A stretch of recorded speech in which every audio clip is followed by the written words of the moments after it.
بسم اللہ الرحمن الرحیم۔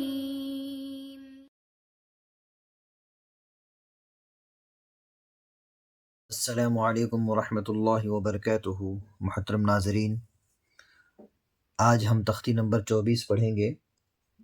تختی نمبر 24 ہے ادغام یرملون۔ ادغام یرملون یہ تنوین نون ساکن کا قاعدہ نمبر 4 ہے جو ہم پڑھ رہے ہیں۔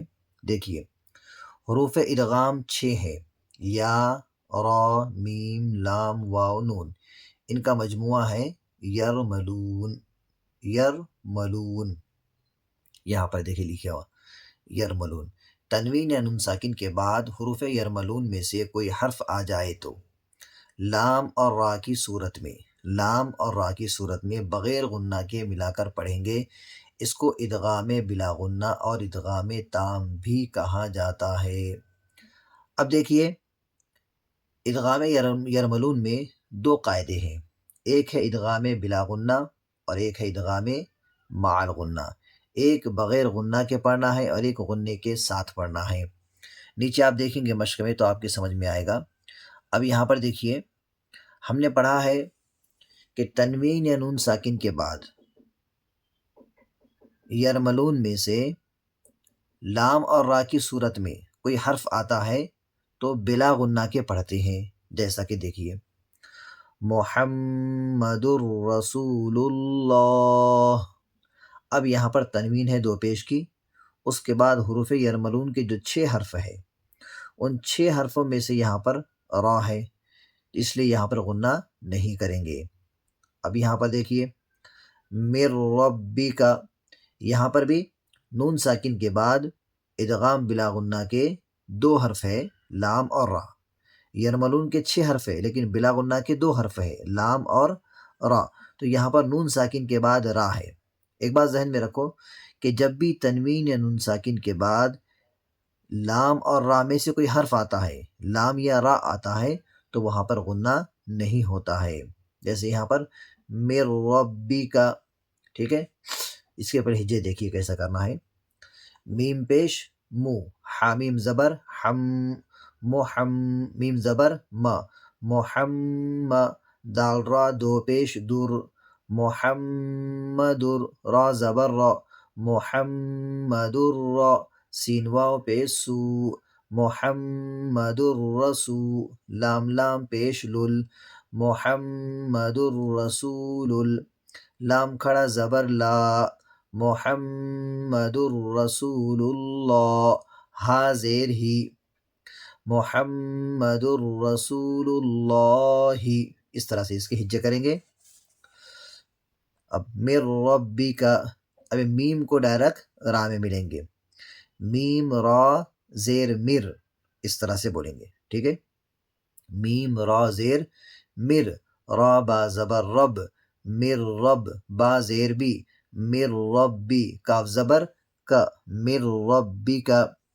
اب یہاں پر کوئی اس طرح بھی کہہ سکتا ہے، میم نون را زیر مر، لیکن جب نون پڑھنے میں ہی نہیں آ رہی ہے تو اس کو ہجے میں پڑھ کے فائدہ کیا، ٹھیک ہے۔ اس لیے کہ ہم کو ڈائریکٹ میم کو را میں ملا کر پڑھنا ہے، تو یہاں پر کنفیوز ہو جائیں گے اگر آپ اس طرح سے ہجے کریں گے تو بہتر یہی ہے کہ ہم اس طرح سے ہجے کریں، میم را زیر مر، را با زبر رب، مر رب، با زیر بی، مر ربی، کاف زبر کا، مر ربی کا، ٹھیک ہے۔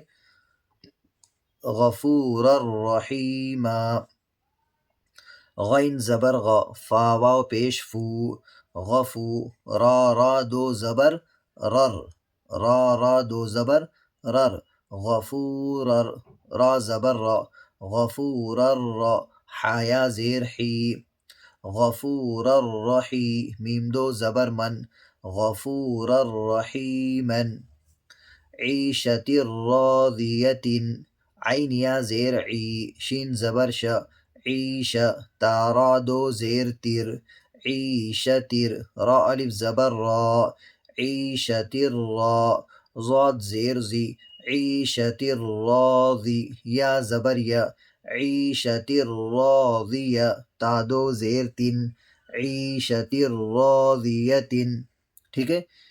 اب یہ لام کی مثال دیکھیے، من لدنہ، اب یہاں پہ من لدنہ نہیں پڑھیں گے، یہ نون نہیں پڑھیں گے، ڈائریکٹ میم کو لام میں ملیں گے، من لدنہ، میم لام زیر مل، لام زبر ل، مل، دال نون پیش دن، من لدن، ہا پیش ہو، من لدنہ، کل لہو، کاف لام پیش کل، لام لام دو پیش لل، کل، لام زبر ل، کل ہا الٹا پیش ہو، کل لہو، یکل لہو، یا زبر یا، کاف لام پیش کل، یکل، لام زبر ل، یکل، ہا الٹا پیش ہو، یکل لہو، رزقا لکم، را زا زیر رز، قاف لام دو زبر قل، رزقا، لام زبر ل، رزقا ل، کاف میم پیش کم، رزقا لکم، اف لکم، حمزہ فا پیش اف، فا لام دو زیر فل، اف، لام زبر ل، اف ل، کاف میم پیش کم، اف لکم، من لبن، میم لام زیر مل، لام زبر ل، مل، با زبر با، مل با، نون دو زیر نن، من لبن، ٹھیک ہے؟ اس طرح سے اس کے ہجے کریں گے، بار بار آپ سنیے، سن کر اسے دہرائیے اور مشق کیجیے، انشاءاللہ ضرور فائدہ ہوگا۔ اللہ حافظ۔